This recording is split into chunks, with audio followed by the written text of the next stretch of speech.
Pašlaik oficiāli Izraela un Libāna atrodas pamiera stāvoklī, bet mēs jau esam bijuši šādā situācijā iepriekš. Iepriekšējos pamieros dinamika bija tāda, ka Hezbollah pārtrauc uguni, bet Izraela turpina šaut. Taču šoreiz tā nav. Mēs redzam, ka Hezbollah turpina uzbrukums Izraēlas spēkiem un Izraēlas ziemeļu pierobežas kopienām. Tātad, kas ir mainījies attiecībā uz Hezbollah? Šo pamieru Izraēlas ziemeļiedzīvotāji sauc par pamiera karu. Tātad es domāju, mēs atrodamies karā, totālā karā ar Hezbollah. Un šodien tas ir pirmo reizi pēc ilgāka laika, kad IDF ir uzbrukusi mērķiem Ziemeļlibānā 150 km no robežas. Tas ir kas jauns. Un es domāju, ka tas ir veids, brīdinājums Hezbollah, ka ja tā turpinās draudēt karavīriem un, protams, uzbrukt civiliedzīvotājiem, tad Izraēlai nebūs citas izvēles, kā iejaukties Libānā vēl radikālāk. Un tas nozīmētu lielāku mūsu spēku iebrukumu, sauszemes iebrukumu Libānā, vēršoties pret konkrētiem un īpaši svarīgiem mērķiem Libānā, kā arī pret vadības personām. Piemēram, kā mēs to darījām iepriekš. Un līdz šim mēs to nedaram. Mēs to nedaram, jo ir Amerikas diktāts to nedarīt. Nepaplašināt konfrontācijas mērogu uz Beirūtu un citām teritorijām. Es domāju, mēs vienkārši Izraela tur pamazām virzās uz priekšu, un mēs progresējam. Mēs vēl neesam Dahija rajonā, bet mēs esam pavirzījušies uz priekšu Bekā ielejā, Libānas ziemeļu daļā, un Hezbollah to visu uzreiz izjūt. Tātad, kā jūs teicāt, mēs atrodamies karā, tas ir noplicināšanas karš, un tieši to Hezbollah arī vēlas. Vēlas, lai Izraels karaspēks būtu ierobežots noteiktā teritorijā. Un šo teritoriju ir noteikušas Amerikas Savienotās valstis, sakot, labi, ne vairāk kā 10 kilometri iekšā Libānā. Un arī tāpēc, ka Hezbollah saprot, ka Izraela pakļaujas Vašingtonas spiedienam. Un arī tāpēc, ka viņi uzskata, ka Irāna ir veiksmīga sarunās ar Vašingtonu, viņi jūtās iedrošināti būt daudz agresīvāk pret Izraelu. Un kā Naims Netanjahu teica savā pēdējā runā, tas ir vai nu moceklība vai uzvara. Tātad nav iespējams apvienot šos abus. Tā ir viņa izvēle. Un šis lēmums tagad tiek arī pieņemts, ņemot vērā citus faktorus. Un pirmais faktors, ko Hezbollah ņem vērā, ir tas, kā gāzt šo valdību, kā gāzt Libānas valdību. Un tas ir tieši drauds. Ja jūs turpināsiet sarunas ar sarkanajiem, tad nebrīnieties, ja mēs iziesim ielās.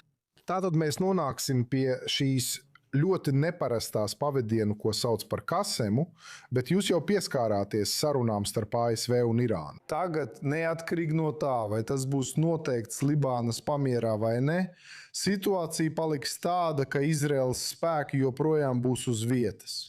Un Hezbollah ir solījusi, ka kamēr Izraēlas spēki paliks, viņi turpinās uzbrukt. Un Izraēlas spēki tur paliks, līdz Hezbollah tiks atbruņota, un tas ir process, kas varētu ilgt gadiem. Vai Izraēlas aizsardzības spēki var izturēt uzturēšanos šajā apgabalā Dienvidlibānā un turpināt ciest uzbrukumus no Hezbollah puses? Es domāju, tas mūs zināmā mērā atgriež realitātē, kāda bija pirms izvešanas 2000. gadā. Ziniet, būšu atklāts, manuprāt, pēc manas pieredzes Libānā, es nedomāju, ka šī drošības josla 5 vai 10 km platumā mums sniegs to drošību, kas mums nepieciešama Libānā. Mēs esam iznīcinājuši 29 ciematus. Pirmajā rindā, otrajā rindā, trešajā rindā. Tagad mūsu klātbūtnē ir vairāk nekā 68 ciemati, no kuriem lielākā daļa ir iznīcināti. Tātad ziemeļa aizsardzību var nodrošināt no mūsu starptautisko robežu iekšienes ar drošības pasākumiem Libānas teritorijā. Tad kāpēc vispār ir vajadzīga drošības zona? Tieši tā. Tas patiesībā ir drauds libāniešiem, sakot viņiem, labi, kas notika ar to ciemu okupāciju. Gandrīz 1 miljons libāniešu bēga uz ziemeļiem. Tagad mēs koncentrējamies uz Nabātiju un Tīru, un tas nozīmē, ka vēl 250,000 libāniešu būs spiesti doties uz ziemeļiem. Un tas rada spiedienu uz valdību, kā arī spiedienu uz Hizbollah. Tātad jūs sakāt, ka šī drošības zona ir vairāk spiediena taktika, nevis drošības nepieciešamība. Kā jūs teicāt, mums bija pieredze no 1982. līdz 2000. gadam, un tas daudz nepalīdzēja. Mēs kļuvām par Hizbollah mērķiem. Un patiesībā mēs veicinājām to, ka Hizbollah kļuva par to, kas tā ir tagad. Tieši tās konfrontācijas ar Izraēlas aizsardzības spēkiem un Dienvidlibānas kara dēļ. Es domāju, tā ir realitāte, tas ir pārbaudījums. Tāpēc mums ir jāveic visi nepieciešamie pasākumi, lai aizsargātu mūsu valsti. Un ja jūs novietojat armiju starp Libānu un Ziemeļu ciemiem, tad mēs varam novietot armiju un ciemus tādā pašā pozīcijā aiz mūsu starptautiskās robežas.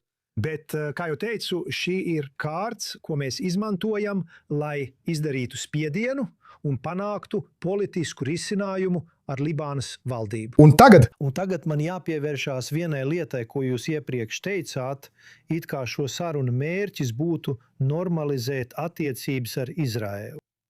Par to libānieši nerunā. Libāniešu sarunvedēji kopā ar Libānas prezidentu runā par sarunām par Izraēlas atkāpšanos, dienvidu atjaunošanu. Nav pat neviena vārda par normalizāciju vai drošības vienošanos ar Izraēlu.